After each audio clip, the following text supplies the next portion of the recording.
Hey, how's it going? My name's Jeremy. This is the very first video in what I'm calling Confessions of a Former Pastor. Um, Spent 12 years as a minister. A few of those as like a senior pastor, preacher type, and then a bunch as a youth minister, youth pastor type. I don't know what this is going to become. It may not be anything. I may make a couple of videos and put it to the side and forget about it, like a lot of things that we do in life. It may turn into something bigger. We'll see. But just kind of a little background for this first video. Excuse me. So I spent, like I said, 12 years in ministry, full-time ministry, and full of ups and downs. Probably the ups, the positives I'm not aware of. I'm sure we did some good things and had a positive impact on people. I'm probably not aware of those as much as I would like to be. Definitely aware of the downs a lot more than I am the ups. And for a lot of different reasons, and again, just sharing a little background with you, for a lot of different reasons, the past 3 years. And so I quit my last church the first Sunday in January of 2018. And since then, I have not gone to quote unquote church regularly since then, since that time. Haven't really talked to God since then, prayed at all since that time. Here and there, a little bit, just a little. Haven't read the Bible since that time. So the past 3 years have been quite an interesting and challenging journey.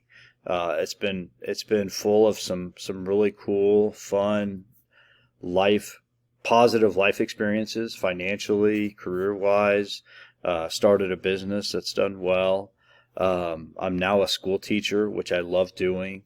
But it's also been full of some very low lows and contemplating suicide, severe anxiety issues, severe depression issues, lots of junk, and all the while trying to figure out how to be a good husband and, help my wife raise 5 kids. So my story is unique. I think it's worth sharing a little bit, maybe. And then the other part of it is that I kind of have a background to be able to teach. I've got a few different degrees. I've actually got 3 master's degrees, believe it or not, which is in itself kind of silly.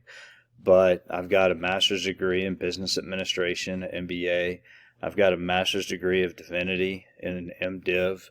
And then I have a master of arts in teaching. So I've been in school a lot, and I guess what that has afforded me is just kind of some education. But anyways, rambling just a little bit. So the whole idea behind starting to make videos, and I guess I could write it out, but I don't know that people usually like to read as much as they do listen or watch. So the whole idea of making these videos is mostly for my benefit, because I feel like it's time to start moving back towards God. And the catch with that is that I don't know what it looks like, but I think that in order for me to do that, I'm going to have to do it through my gift of teaching. That's one of the very few things in this world that I'm good at, is teaching. And so I'm going to use this platform to work my way back towards God. At this point in my life, I have very little interest in being religious. I guess that can be defined in a lot of different ways, but religious isn't really important to me. Having a relationship with God, I think, is vital and crucial. And I haven't had one for the past 3 years. And because of that, it's affected my wife. It's affected my kids. And I need to fix that. If not for me, at least for them. And so like I said, I'm going to use this platform to try to do that. Now, I just hit the 5-minute mark, and my goal is going to be to keep these videos at 5 minutes. But this first one, I'm going to go a little longer, just to kind of give you some background. So, in some of my ministry experiences, I left some of those ministry experiences, and I may get more specific as I go along, but I left at the very least feeling lied to and betrayed. And I think it'd be fair to say that in a couple of instances I was betrayed and lied to, misled on things. And so what happened is that everything that I knew about God and my relationship with God was tied up in being religious. There was no relationship with God without church and without religious acts. And so when the church, quote unquote, bailed on me, for lack of better terms, and without getting specific right now at least, everything that I had built my faith on crumbled. And so I didn't have anything else. And so everything just fell apart underneath me, and I didn't have anything to stand on. And so that's kind of the reason for the past 3 years or so, I haven't had a connection to God or Jesus. Frankly, haven't wanted a connection to God or Jesus. Because part of that, remember I mentioned that I've got that Master of Divinity, which is like 90 hours of graduate school of Bible and ministry. I mean, that's what it is. And in those 90 graduate hours, you really learn the Bible. You learn the Greek stuff, and you learn the history and the background, and you get into it, and you learn a lot about the Bible that really doesn't make sense. And so there's a lot of questions that a lot of educated preachers have, that they kind of probably keep to themselves. And so maybe over the course of these videos, I'm just going to not keep them to myself anymore. But there's one scripture here I'm just going to read and then kind of maybe talk about for a second and then close and hopefully keep this first video to 10 minutes. In 1 Peter, it says, chapter 1, Peter supposedly writes, "Now we live with great expectation, and we have a priceless inheritance, an inheritance that is kept in heaven for you, pure and undefiled, beyond the reach of change and decay." This is verse 5.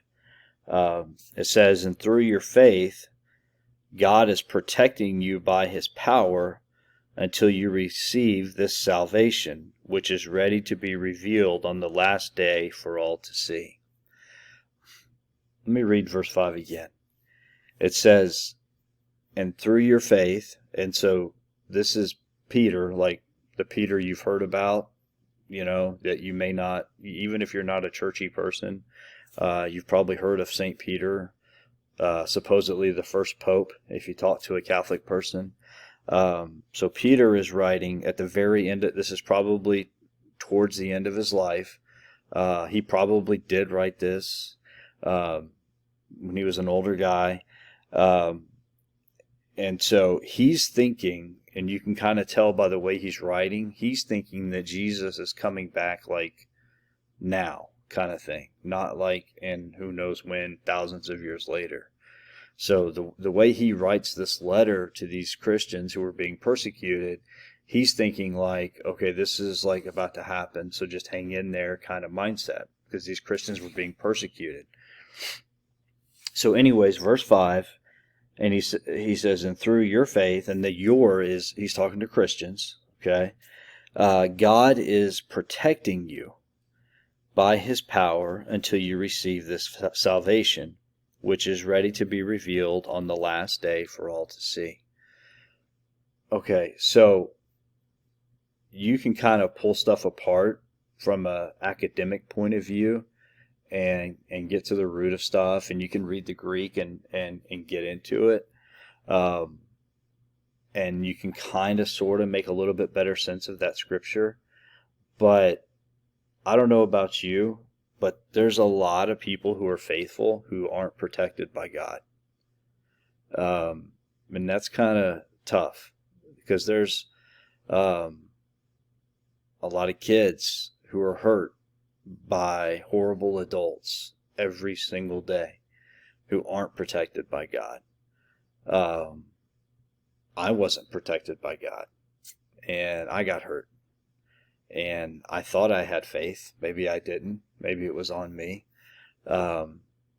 So there's scriptures like this that when you read them just kind of on the surface, don't make a lot of sense. Now again, you can pull it apart and parse it and dig in and try to make a little more sense of it, give it more context, because, I just gave you about that much context. I didn't pull it all apart for you. But it's things like this that crumbled my faith. Questions, unanswered questions, and not just unanswered questions, but unanswerable questions that really wrecked my faith. And so I'm not going to, keep going for too much longer, but these are the types of things that I have to wrestle with to get back to God. And it comes down to this a few verses later in verse 8, and then I'll shut up, okay? It's been 11 and a half minutes.